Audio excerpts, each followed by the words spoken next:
Et c'est le moment d'accueillir Sandrine. Bonjour Sandrine. Bonjour Nadia. Alors Sandrine, si vous ne la connaissez pas encore, elle est bibliothécaire à la médiathèque de Sarreguemines et toutes les semaines, elle nous conseille en matière de lecture.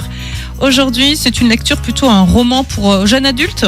Oui, pour les adolescents, vu qu'on est encore en vacances scolaires, je me suis dit que ça s'intitule I Love You So Moshi, mais rassurez-vous, c'est en français, pas en anglais. Je vous emmène aux côtés de Kimiko, qui est une lycéenne californienne aux origines japonaises, qui prépare sa prochaine admission dans une université d'art.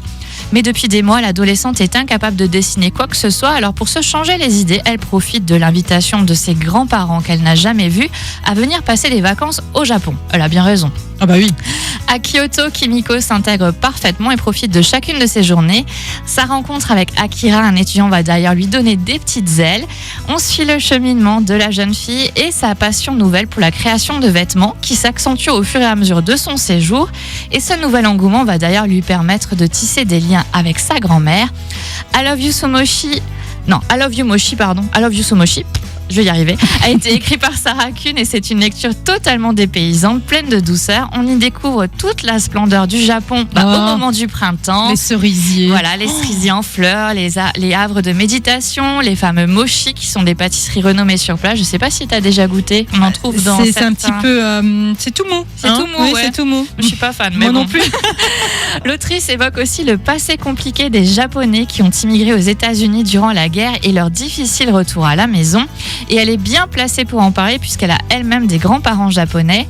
Le roman est donc propice à la découverte de la langue puisque l'autrice n'hésite pas à glisser par-ci par-là de nombreux mots en japonais pour nous familiariser avec la culture.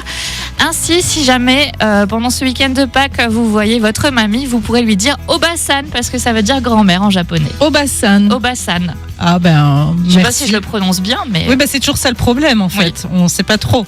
Si Sébastien était là, je pense qu'il arriverait mieux à faire l'accent. C'est pas dit. Donc c'est une lecture que nous vous conseillons. I Love You Moshi. C'est également disponible à la médiathèque de Sarreguemines. Oui. Tu as tes coups de cœur que tu agrémentes tous les jours là, sur ton blog, comme dans un livre.fr. Tout à fait, et sur les réseaux sociaux aussi. Merci beaucoup Sandrine, je te souhaite de très belles fêtes de Pâques. On se retrouve bonne chasse aux œufs. Ah bah oui, la chasse aux œufs. J'espère pas mouiller. Et puis on se retrouve à nouveau jeudi. Oui. À jeudi. À jeudi.